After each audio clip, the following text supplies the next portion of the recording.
Hello friends, আজকে আপনাদের সঙ্গে শেয়ার করতে চলেছি তন্দুরি চিকেনের রেসিপি। তো চলুন দেখে নেওয়া যাক। প্রথমেই এখানে আমি 600 গ্রাম মাংসকে ভালোভাবে পরিষ্কার করে নিয়েছি ও কিছু মশলাও রেডি করে নিয়েছি।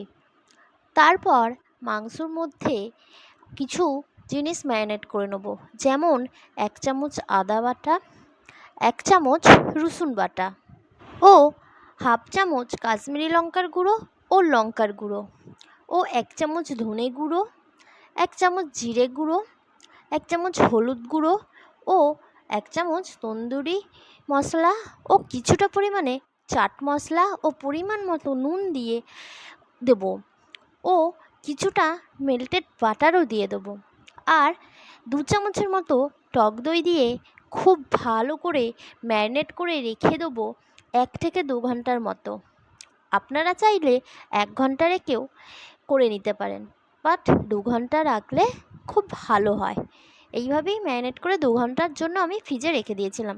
2 ঘন্টা পর ফ্রিজ থেকে বার করে নিয়েছি রান্না করার কিছুক্ষণ আগে।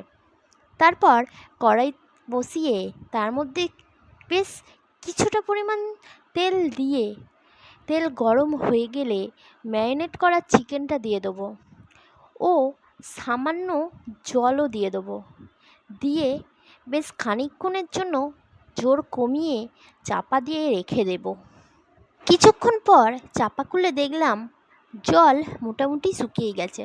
তো কিছুক্ষণ নেড়ে চেড়ে মাংসগুলো গ্রেভি থেকে তুলে রেখে দিলাম ও এই কড়াটা সাইডে রেখে দিয়ে গ্যাসের ওভেনের ওপর এবার একটা গ্রিল করার জন্য স্ট্যান্ড বসিয়ে দিলাম ও এর মধ্যেই আমি কিছুটা বাটার ব্রাশ করে নিয়ে তার উপরে চিকেনগুলো দিয়ে খুব ভালো করে পুড়িয়ে নেব, যাতে চিকেনগুলো একটা স্মোকি ফ্লেভার চলে আসে। ও গ্যাসের ফ্লেমটা কিন্তু স্লোই রাখতে হবে, না হলে চিকেন বেশি পুড়ে যেতে পারে। এইভাবেই বাটার ব্রাশ করে খুব ভালো করে এপিট ওপিট পুড়িয়ে নেব। এইভাবেই আমি পরপর সবগুলোই তন্দুরি রেডি করে নেব। আপনারাও চাইলে এইভাবে খুব সহজেও বানাতে পারেন, আবার মাইক্রোওভেন বা ওটিজিতেও বানাতে পারেন। আশা করি এই রেসিপিটা আপনাদের ভালো লেগেছে। ভালো লেগে থাকলে অবশ্যই চ্যানেলটিকে সাবস্ক্রাইব করে নেবেন ও লাইক, কমেন্ট, শেয়ার করতে ভুলবেন না কিন্তু। ধন্যবাদ।